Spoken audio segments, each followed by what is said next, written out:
Have you heard the theory that you can't get a sunburn if you're not wearing sunglasses?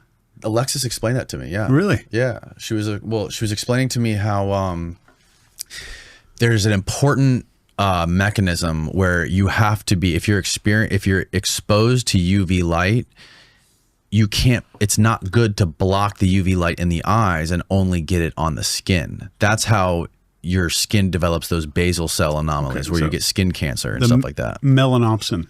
Yes, yes, exactly. So it's not good if you're outside all day to be wearing sunglasses, because you're blocking your light, your eyes from creating that melanopsin from the UV light. You need to have that balance. And that's why Jack tells everybody to take off their sunglasses, because he thinks that that's probably like one of the biggest problems with people getting skin cancer and you know, general health problems. I mean, his whole idea about health is that exposure to UV light and getting out of artificial light is like the top thing for human health. Yeah. He was explaining how, like, you know, food and hyper processed foods and diet is like 3 or 4 down the ladder, down the rung, as far as like low hanging fruit to improve our health. And he was explaining that, like, essentially, which I think you made a good point about in the podcast I listened to you with, was that, you know, we exist today like human beings with the development of technology and us being inside all the time under these artificial lights is almost the equivalent of orcas at SeaWorld being inside these big tanks all the time. It's just not good. Their life expectancy just goes down. I mean, they're like, they're killing their trainers. I mean, it's like, it's literally breaking them down in every way, shape, and form. Yeah. And I think the closer we get to nature, like what were our bodies designed to do? We can't, technology is outpacing our ability to adapt. Technology is outpacing our ability to adapt to it. Yes. Genetically. Yeah. And we need to go back to like what kept our ancestors alive. And that seems to be, all these studies are like discovering the stuff that like our ancestors didn't even need research for, because they just lived life in nature. But I published a paper, I don't know, a month or two ago, called Ancestor Confusion Theory, that if you are spending time in a place that would confuse the shit out of your ancestor that lived 10,000 years ago, the more time you spend in one of those places that would confuse your ancestor, the more you have depression, anxiety, loneliness, heart disease. And like, you look at cities and these are like, I just did a podcast with Stephen Bartlett, The Diary of a CEO. And I was staying in Brooklyn and looking out my hotel window. I can't find a piece of nature, no matter where I looked. Every direction, there's nothing. Right. So, and I'm not claiming to have some solution to solve the Earth's problems, but I'm just making that correlation of when people are in environments that our bodies are not designed to be in, we have things that go wrong. And this applies to fish and dolphins. And you take an octopus out of the ocean, put it in a tank, no matter how perfect the saliency of the water is and everything that you do in that tank to replicate nature perfectly, it shortens the lifespan of the octopus by years. Yeah. So I think one of our modern world, our biggest problem, I think the biggest problems in science are when we think we are special, humans are more special than nature, and we can outsmart nature, the thing that created us, or whatever created us. One of the other things about this, like being exposed to more UV light, is the timing of it too, like how this all connects to circadian biology, and how the light, how the eyes are play such an important role in this. And when you are up in the morning watching the sunrise, depending on where you are on the earth, whenever the sun rises for like that first hour and you're outside and your eyes are exposed to that sunlight, whether it be direct, it doesn't have to be direct, it can be ambient sunlight, as long as you're outside with no windows between you and the outdoors, that's when your brain creates melatonin.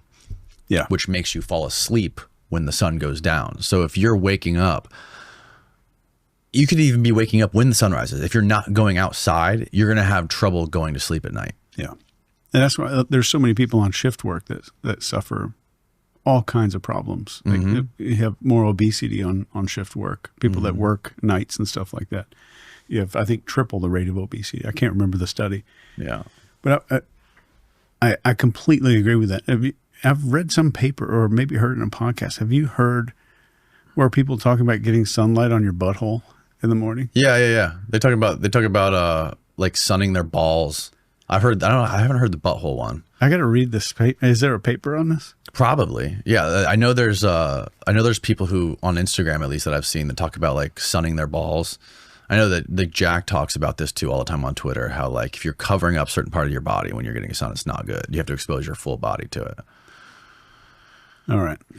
But like that's something we've been doing since antiquity. I mean, we haven't like been we weren't walking around naked forever. We've been covering up our bodies forever. Oh, okay. AI says there's no evidence exposing your testicles to sun or tanning them can increase testosterone levels or have any other benefits. In fact, doing so can be harmful. Can you hear Jack's voice right now? Yeah. You know what?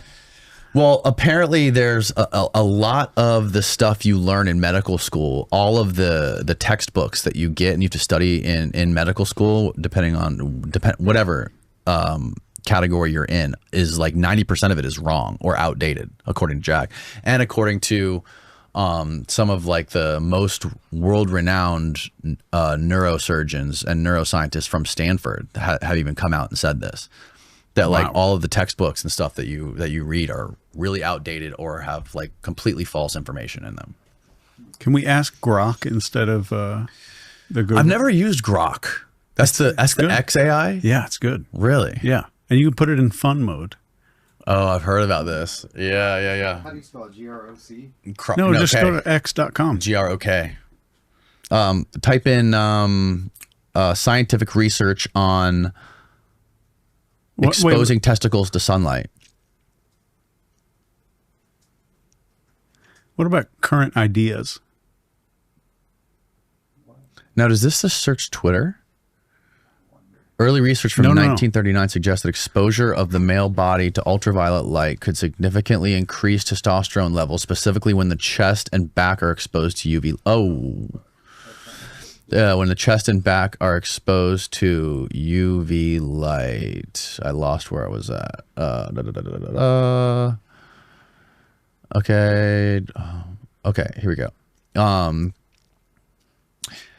Testosterone levels reportedly increased by 120%, while exposure of the genital area led to a 200% increase. However, these studies are quite dated and have not been widely replicated under modern scientific standards. Recent commentary and analysis, more recent discussions and analysis on the topic, particularly those found on platforms like X, often reference these historical studies, but also acknowledge the lack of contemporary peer-reviewed research, specifically targeting testicular exposure to sunlight. All right, go to number 4. Alternate explanations. Some research suggests that if there is any effect from light exposure, it might be due to the stimulation of vitamin D synthesis, which can indirectly influence testosterone levels. However, because number 5, the interest in testicle tanning. I haven't heard of the butthole tanning one though.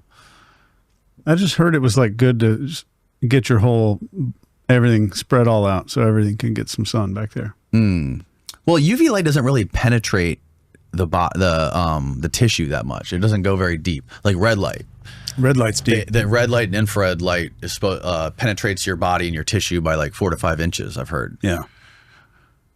It's fascinating. Okay, so in summary, it says, while there's historical basis for suggesting that UV light exposure might increase testosterone, the direct exposure of testicles to the sunlight for this purpose lacks support of contemporary scientific rigorous studies. The potential health risks, including cancer, are well documented, leading health professionals and to generally advise against this practice. Yeah, you can't go to any dermatologist and tell them that sunglasses theory that Alexis was talking about, how not wearing sunglasses in the sun can stop you from skin cancer, or how because they'll all tell you to wear sunscreen and sunglasses. That's the consensus among all dermatologists. I studied medical neuroscience, and this includes radiology, reading MRIs and brain scans, and studying Parkinson's, myasthenia gravis, you name it, Alzheimer's, dementia.